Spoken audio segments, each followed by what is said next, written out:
Welcome to English Podcast for You. I'm Maria, and I'm so excited to have you here. Whether you're just starting to learn English or looking to improve your skills, you're in the right place. Don't forget to subscribe, like, and hit the notification bell so you never miss an episode. Let's learn together and make English fun and easy. Hey there, beautiful people. Welcome back to another episode of English Podcast for You. I'm Maria, and today we're talking about something that I think can truly change your life: how to focus on yourself.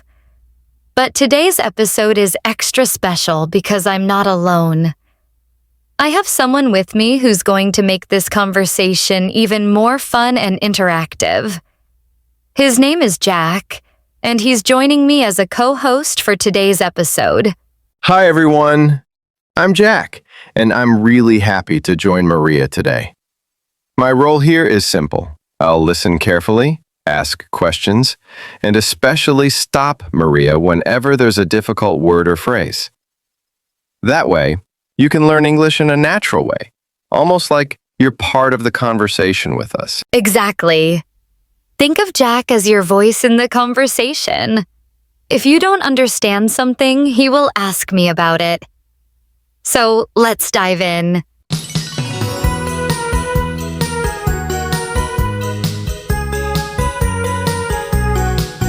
Let's start with the big question. Why is focusing on yourself so important?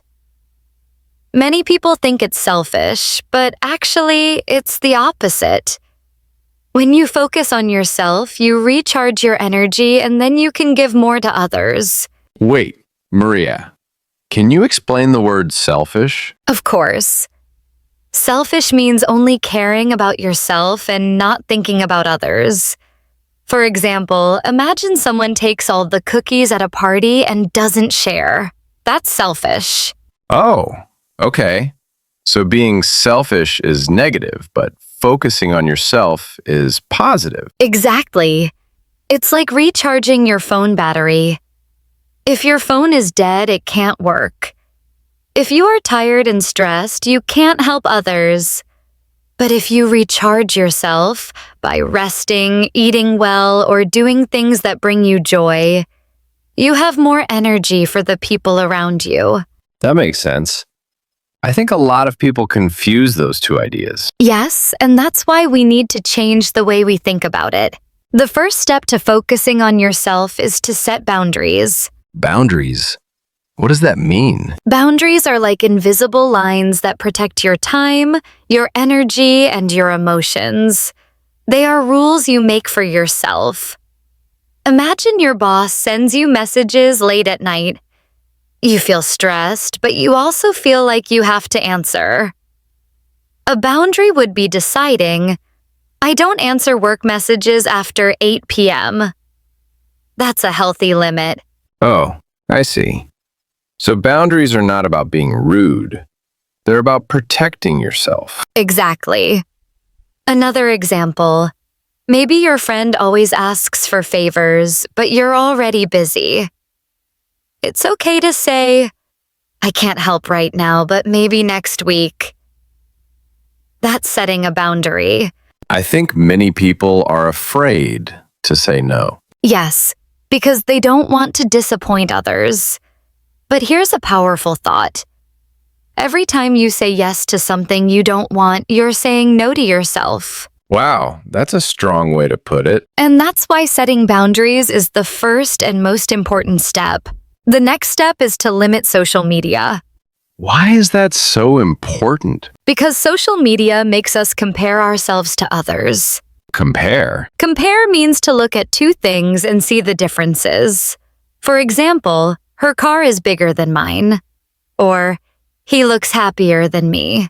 Oh, so on social media, people compare their real life to other people's photos. Exactly. But remember, people usually only show the good parts of their lives online.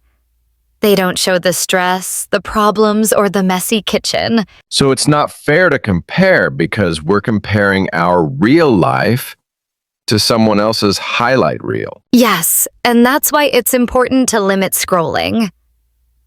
Instead of spending 1 hour on Instagram, use that time to read, go for a walk, or practice English. That's a good idea. Sometimes, after scrolling, I don't feel inspired. I feel worse. Right. That's why focusing on yourself means being smart about how you use social media. The next step is to spend time alone. Yes, I know many people think being alone means being lonely, but that's not true. Being alone can be powerful. It's a chance to hear your own thoughts. This helps you discover what you really want. Maria, can you give an example? Sure. Let's say you sit in a quiet cafe with your journal. You write down your feelings and goals. This time alone can give you clarity. Clarity? Yes. Clarity means a clear understanding. For example, if your mind feels messy, like a room full of clothes everywhere, clarity is when you organize it and finally see things clearly. Oh, I like that. So time alone is like cleaning your mind. Exactly. And it doesn't have to be big. Even 10 minutes sitting quietly in the morning can give you space to think. It can change the way you see your life. Another step is to take care of your health. That sounds obvious, but I think people forget it. Yes, because life gets busy, but your body is your foundation. If you don't sleep, eat well, or move your body, you won't have energy. So, your body is your foundation. Eat good food, drink water, sleep well, and move your body.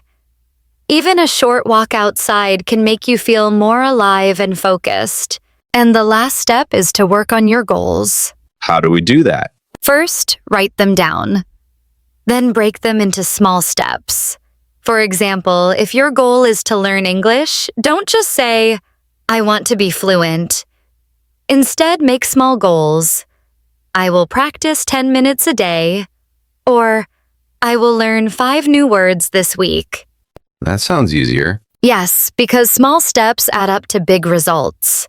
Add up? Add up means small things that together make a big thing, like putting coins in a jar. One coin looks small, but after a year, you have a jar full of money. And it works with habits, too. One small step every day creates big change over time. So, beautiful people, before we wrap up, I want you to take away one important message. Focusing on yourself is not selfish. It's necessary. When you give yourself the time and space to grow, you're building the strongest version of you. And that stronger version is the one that shows up for your family, your friends, your work, and your dreams. Think about it. When you set healthy boundaries, you protect your peace. When you spend less time comparing yourself to others, you start appreciating your own journey. When you take time alone, you find clarity. When you take care of your health, you feel more energy. And when you work on your goals step by step, you build confidence. These small actions together create a life that feels balanced and meaningful. I also want to take a moment to thank Jack for joining me today. Jack, you made this conversation so much richer with your questions and your curiosity. And I hope all of you listening enjoyed this style, where we not only talk about life lessons, but also learn new English words in a natural way. So, as we finish, I want you to remember, you deserve to focus on yourself. You deserve to rest, to dream, and to grow. Don't feel guilty about putting yourself first, because when you rise, everything around you rises too. Thank you so much for spending this time with me today. I'll see you in the next episode. Until then, stay positive, stay kind to yourself, and keep focusing on the life you want to build. Bye, beautiful people.